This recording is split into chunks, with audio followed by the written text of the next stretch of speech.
Through its many after-school programs, the Sports and Arts Foundation provides its students with health and wellness activities, along with skills that enhance their academic performance.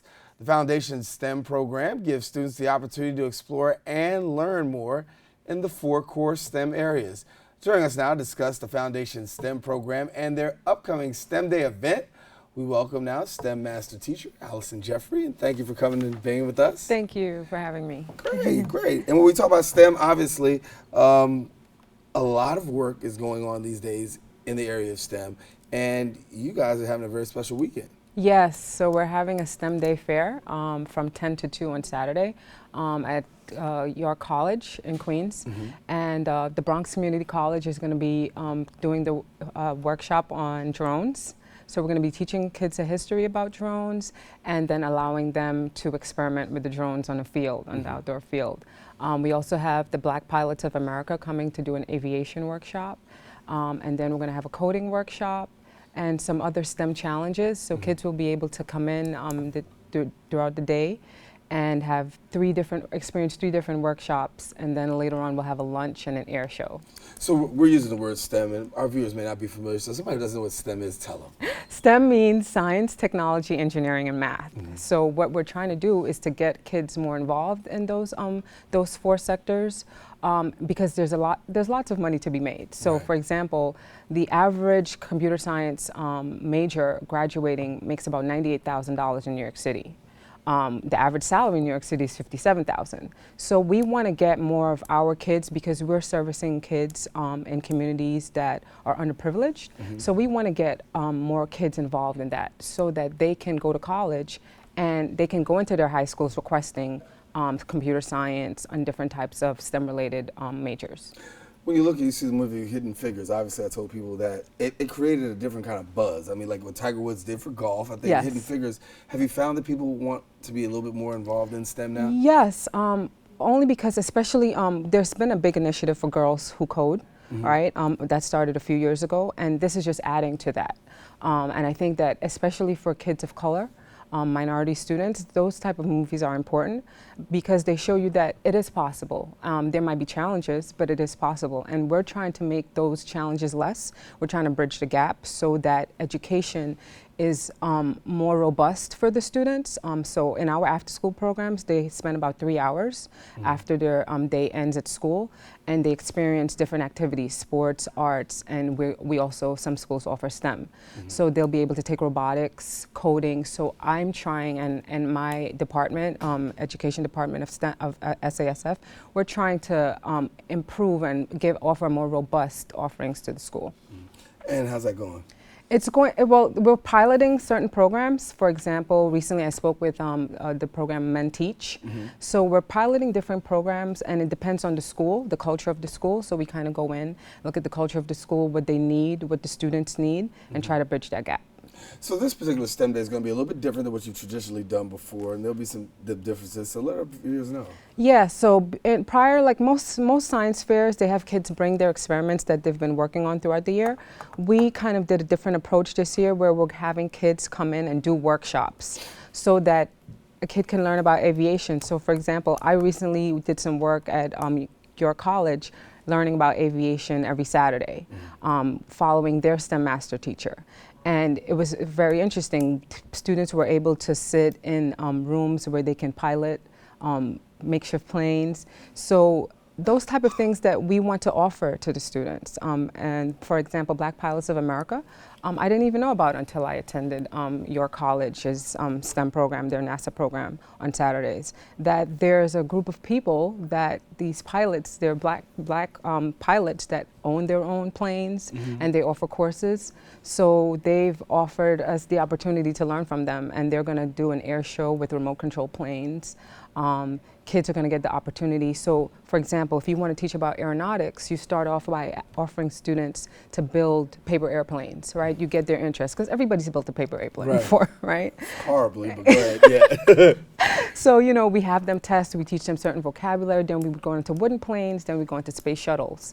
But you're scaffolding, and you're starting from a knowledge base that everyone has. So we're just trying to bridge that interest and give some exciting classes. So coding is a big thing.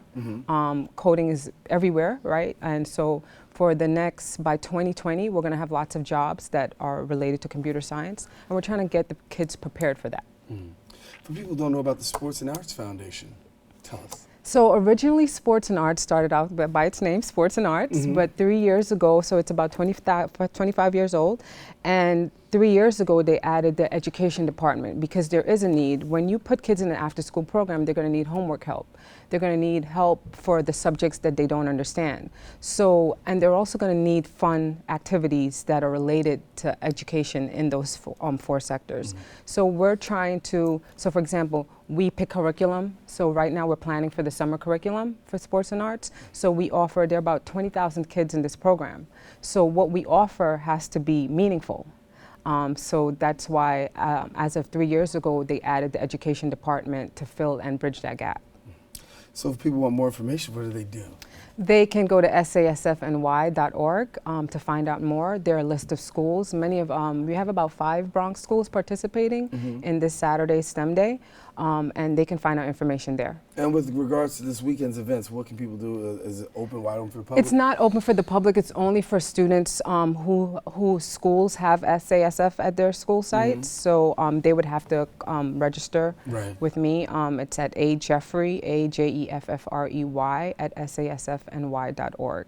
And make sure that you get registered there. How big are drones today? We know how big they are, but in terms of kids and really latching on to drones. Well, I'm like a major geek, but and so when I go into schools, I ask, and there's so much. So, for example, I did a survey to find out what the type of workshops the schools would be interested, and 60% of the schools responded with drones. So by 2020, there should be about 100,000 drone jobs, job-related offerings. So students, drones are major. It's not just for weddings anymore. It's not just for going on vacation. Drones are being offered everywhere. So every type of sector can be related to drones. And we will be able to teach the kids that on Saturday. So they'll learn all of that, the different industries that use drones. They'll also learn about the history of drones, that it's not just something that just happened within the last 10 years. So the military has been using it for decades, and now more of the public is using it. With the laws, of course. Of course, but you can't just fly it anywhere. No, you can't. Find out so we'll be teaching them that too. Right. But you can easily buy a drone now. Like, for example, I'm shopping for a drone. Are you serious? Yes, because my thing is, like, I can't just talk about it. You have to have one. You gotta have one. So how hard is the research for you to find the right drone and this and that? Do you know what you, well, the thing about when you go to buy a drone, there are already people who have, like, experimented with them and given reviews. So I've been reading a lot about the reviews. What are the capabilities of each type of drone? Like, what are the safety issues? You can build your own drones also. So that's just my research. Are you closing in on a deal?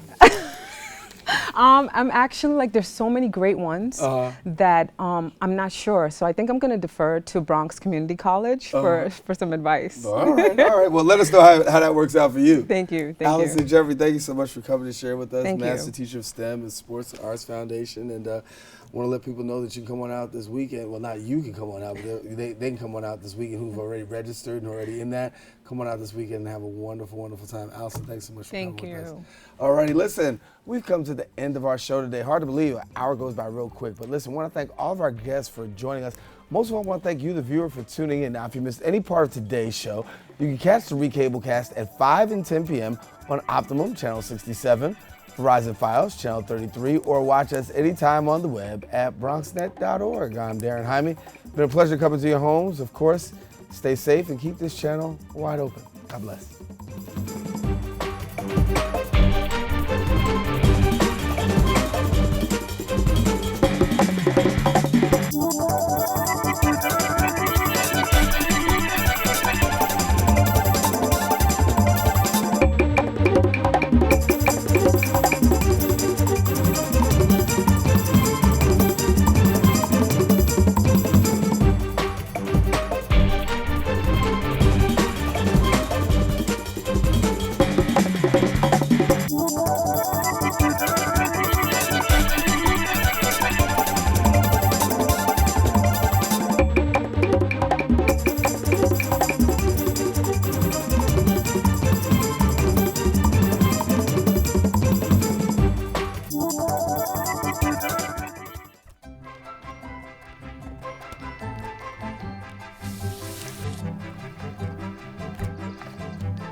Live with a human for a while, and you get to know a few things. Like, I know she does strange tricks for no treats. But the one thing I will never, for the life of me, know is how she gets so tiny and inside that box. Now